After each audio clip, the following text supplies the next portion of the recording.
Hi friends, welcome to Anubharathi channel. இன்றைக்கி நம்மளுடைய சேனலில் நம்ம பார்க்கக்கூடிய புது டாபிக் என்ன அப்படின்னா நம்மளுடைய எர்த் தான். ஸோ நம்மளுடைய பூமி பார்த்திங்கன்னா நமக்கு தெரியாத பல இன்ட்ரெஸ்டிங்கான விஷயங்களில் தனக்குள்ளே அடுக்கி வச்சுருக்கு. ஸோ அதில் ஒரு சிலதை நம்ம என்ன பண்ணுறோன்னா இன்றைக்கி பார்க்க போகிறோம். ஸோ அதில் ஃபர்ஸ்ட் ஒன், நம்மளுடைய பூமி 1 மணி நேரத்துக்கு எவ்வளோ கிலோமீட்டர் வேகத்தில் சுற்றுன்னு நினைக்கிறீங்க? ஒரு 500 கிலோமீட்டர் இல்லை, 1600 கிலோமீட்டர் வேகத்தில் சுற்றி வந்துட்டுருக்கு. ஸோ இதை எப்படி நம்ம தெரிஞ்சுக்கலாம் அப்படின்னு சொல்லி பார்த்திங்கன்னா, ஜஸ்ட் ஒரு இமேஜினேஷன் தான். நாம் ஒருவேளை நம்மளுடைய பூமியுடைய பூமத்திய ரேகை சைடில் நின்னோம் அப்படின்னா ஒரு ஃப்ளைட்டு ஒரு செகண்டில் என்ன ஸ்பீடில் போகுதோ அதை விட ஸ்பீடில் நம்ம என்ன பண்ணலாம் அப்படின்னு சொல்லி பார்த்திங்கன்னா மூவ் பண்ணலாம்.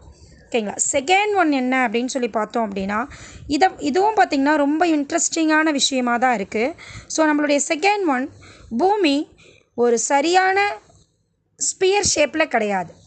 ஸோ அது வந்து கரெக்டான ஸ்பியர் ஷேப்பில் கிடையாது.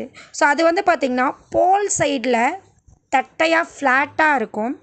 அதே சமயத்தில் நம்மளுடைய ஈக்வட்டோரியல் சைடில் பார்த்திங்க அப்படின்னா கொஞ்சம் பல்ஜியாக இருக்கும் நமக்கு. ஸோ இதை வந்து நம்ம என்னென்னு சொல்கிறோம் அப்படின்னு சொல்லி பார்த்திங்கன்னா ஓப்ளேட் ஸ்பிராய்டு அப்படின்னு சொல்லிட்டு நம்ம சொல்கிறோம். ஸோ தேர்ட் ஒன் என்ன அப்படின்னு பார்த்தோம்னா அதுவும் நம்மளுடைய இன்ட்ரெஸ்டிங்கான ஒன்றா தான் இருக்குது. ஸோ தேர்ட் ஒன் பார்த்திங்கன்னா நம்மளுடைய மூணுடைய கிராவிடேஷ்னல் ஃபோர்ஸ் ஈஸியாக கடலில் பார்த்திங்க அப்படின்னா வேவ்ஸை ஃபார்ம் பண்ணுது. அது மட்டும் இல்லாமல் அது வந்து நம்மளுடைய பூமியுடைய சுழற்சியுடைய ஸ்பீடை பார்த்திங்க அப்படின்னா கம்மி பண்ணுது. ஸோ வேகமாக பூமி சுற்றுது, பட் அதனுடைய ஸ்பீடை அது என்ன பண்ணுது அப்படின்னு சொல்லி பார்த்திங்கன்னா கம்மி பண்ணுது. ஸோ ஒவ்வொரு 100 வருஷத்துக்கு ஒரு நாளில் பார்த்திங்க அப்படின்னா பூமியுடைய ஸ்பீடு பார்த்திங்க அப்படின்னா நமக்கு என்ன ஆகும் அப்படின்னு சொல்லி பார்த்திங்கன்னா அந்த ஸ்பீடுடைய லென்த்தி பார்த்திங்க அப்படின்னா நமக்கு என்ன ஆகுது அப்படின்னா 2.3 மில்லி வினாடிகள் வந்து அதிகரிக்குது. 2.3 வினாடிகள் வந்து நமக்கு என்ன ஆகுது அப்படின்னு சொல்லி பார்த்திங்கன்னா அதிகரிக்குது. அதே போல் நாலாவதாக பார்த்திங்கனாலும் அதே மாதிரி வெரி இன்ட்ரெஸ்டிங்கான ஒரு விஷயந்தான். பூமி வந்து நம்மளுடைய 12th ஸ்டாண்டர்டில் பார்த்திங்க அப்படின்னா நம்ம படிச்சிருப்போம். 11th பார்த்திங்கன்னா 10th பார்த்திங்க அப்படின்னா சும்மா மேக்னெட்டிக் அப்படின்னு மட்டும்தான் படிச்சிருப்போம். பட் 12th ஃபுல்லாக நம்ம என்ன பண்ணுறோம் அப்படின்னு சொல்லி பார்த்திங்கன்னா கிளியராகவே பார்த்துருப்போம். ஸோ என்னென்னு பார்த்துருப்போம் அப்படின்னு சொல்லி பார்த்திங்கன்னா எர்த்தும் வந்து பார்த்திங்கன்னா ஒரு மேக்னெட் தான் அப்படின்னு சொல்லி பார்த்துருப்போம். ஸோ சேமஸ் அதே தான். ஸோ பூமி வந்து பார்த்திங்க அப்படின்னா ஒரு சக்தி வாய்ந்த காந்தப்புலத்தை வச்சுருக்கு அப்படின்னு சொல்கிறாங்க. ஸோ ஏன்னா நம்ம பூமியை வந்து மேக்னெட் தான். ரீசன், நம்ம பூமி மேலே நிற்கிறோம் இல்லைங்களா? ஸோ அது ஈஸியாக நம்மளை என்ன பண்ணுது, அட்ராக்ட் பண்ணுது. ஸோ அப்போது பூமியும் பார்த்திங்க அப்படின்னா ஒரு சக்தி வாய்ந்த காந்தப்புலத்தை வச்சுருக்கு.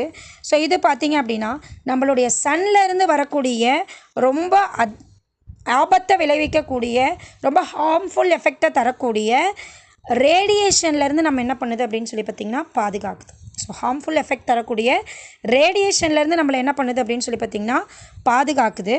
அதே மாதிரி இது வந்து நார்த் அண்டு சவுத்து போலில் என்ன ஆகுது அப்படின்னு சொல்லி பார்த்திங்கன்னா ப்ரொடியூஸ் ஆகக்கூடிய வெளிச்சத்துக்கு வந்து காரணமாக இருக்குது. அதுக்கு பேர் என்னன்னு சொல்லுவாங்க அப்படின்னு சொல்லி பார்த்திங்கன்னா அரோரா அப்படின்னு சொல்லுவாங்க. அதுக்கு நேம் வந்து என்ன சொல்கிறோன்னா அரோரா அப்படின்னு நம்ம சொல்கிறோம். ஸோ 5th ஒன்றும் பார்த்திங்கன்னா ரொம்ப இன்ட்ரெஸ்டிங்கான ஒன்று தான்.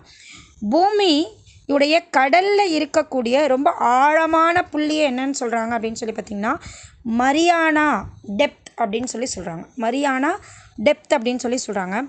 இதுவும் பார்த்திங்கன்னா சுமார் 11,000 மீட்டர் வந்து டெப்த்தோடு இருக்குது. ஸோ இது வந்து பார்த்திங்கன்னா அங்கே கொண்டு போய் எவரெஸ்ட்டு சிகரத்தை வச்சோம் அப்படின்னா அதனுடைய உச்சி பார்த்திங்க அப்படின்னா தண்ணீரில் மூழ்கிடும்.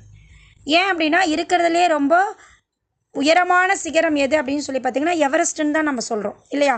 ஸோ அந்த எவரெஸ்ட்டு சிகரத்தை கொண்டு போய் கூட நம்ம அதில் வச்சோம் அப்படின்னா அந்த டெப்த்தில் வச்சோம்னா அதனுடைய எட்ஜு பார்ட்டு கூட என்ன ஆகிடும் அப்படின்னு சொல்லி பார்த்திங்கன்னா உள்ளே முழுகிரும் அப்படின்னு சொல்லிட்டு சொல்கிறாங்க. ஸோ 6th ஒன் பார்த்திங்கன்னா நம்மளுடைய பூமியுடைய சர்ஃபேஸில் 71% என்ன தான் அதிகமாக இருக்குதுன்னு பார்த்திங்கன்னா வாட்டர் கண்டென்ட் தான் அதிகமாக இருக்குது. அதனுடைய லாட் ஆஃப் வாட்டர் கண்டென்ட்ஸ் முழுக்க என்னவாக தான் இருக்குன்னா சால்ட்டாக தான் இருக்குது. ஸோ அப்போது 71% என்னுடைய எர்த்துடைய சர்ஃபேஸில் வாட்டர் கண்டென்ட் தான். அந்த வாட்டர் கண்டென்ட்டில் ரொம்ப அதிகமான பர்சன்டேஜ் யார் தான் இருக்காங்கன்னு பார்த்திங்கன்னா சால்ட் வாட்டர் தான் இருக்காங்க.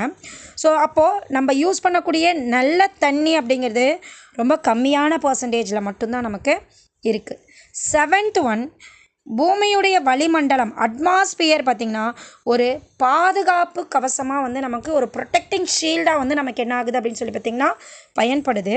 ஸோ இது வந்து பார்த்திங்கன்னா சூரியன்லேருந்து வரக்கூடிய அந்த ஹார்ம்ஃபுல் எஃபெக்ட்ஸை கொடுக்கக்கூடிய நம்ம பாடியை நம்மளுடைய ஹெல்த்தை டேமேஜ் பண்ணக்கூடிய யூவி ரேஸை அப்படியே என்ன பண்ணுதுன்னா ஃபில்டர் பண்ணி நமக்கு சென்ட் பண்ணுது. அதே மாதிரி விண்வெளியிலிருந்து வரக்கூடிய விண்கற்களையும் பார்த்திங்கன்னா என்ன பண்ணுது அப்படின்னு சொல்லி பார்த்திங்கன்னா ரொம்ப நம்மளுடைய பூமிக்குள்ளே வர்றதுக்குள்ளேயே வந்து சின்ன சின்ன கற்களாக மாற்றி ஒன்றா அந்த சைடு அப்படியே அனுப்பி விட்டுரும் இல்லையா.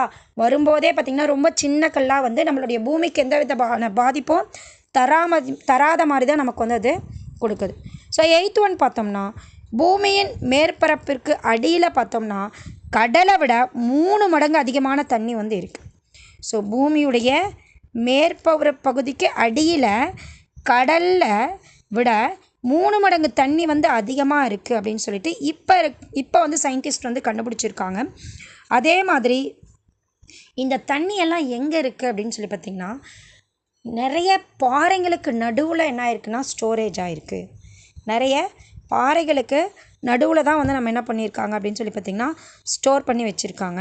ஸோ நம்மளுடைய பூமியுடைய வெளியில் இருக்கக்கூடிய அந்த அடுக்கு பார்த்திங்க அப்படின்னா பெரிய பெரிய தட்டுனால என்ன பண்ணியிருப்பாங்கன்னா செப்பரேட் பண்ணி வச்சுருக்காங்க.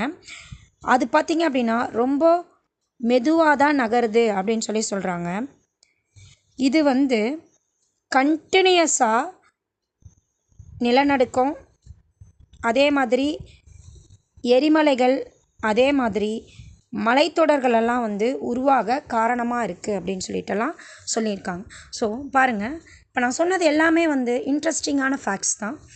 ஸோ பூமியில் மறைஞ்சி இருக்கக்கூடிய ரொம்ப முக்கியமான அரிதான விஷயங்கள் தான் இது. ஸோ நமக்கு தெரிஞ்சிருக்கிறத விட தெரியாத விஷயங்கள் தான் எப்படி இருக்குது அப்படின்னு சொல்லி பார்த்திங்கன்னா ரொம்ப அதிகமாக இருக்குது. ஸோ அப்போ பூமியே பார்த்திங்கன்னா ரொம்ப விசித்திரமான ஒன்று, அழகான ஒன்று. நம்ம தினமும் வந்து புதுசு புதுசாக கண்டுபிடிக்கிற மாதிரி ஒன்றா தான் இருக்குது. ஸோ இந்த மாதிரி நான் நிறைய விஷயங்கள் வந்து உங்களுக்கு நான் வந்து கண்டுபிடிச்சி சொல்லிகிட்டே இருக்கேன்.